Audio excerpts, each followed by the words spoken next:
जेवतानाही ओठावर गोविंद नाम असावं असा एक शास्त्र संकेत आहे. दही दूध तूप लोणी खावे सदा मुलांनी, तैसे धडे करावे खेळास ना चुकावे.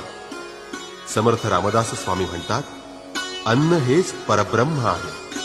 नुसतंच उदरभरण नाही तर ते यज्ञकर्म आहे. आणि म्हणूनच अत्यंत आदरानं अन्न सेवन करा.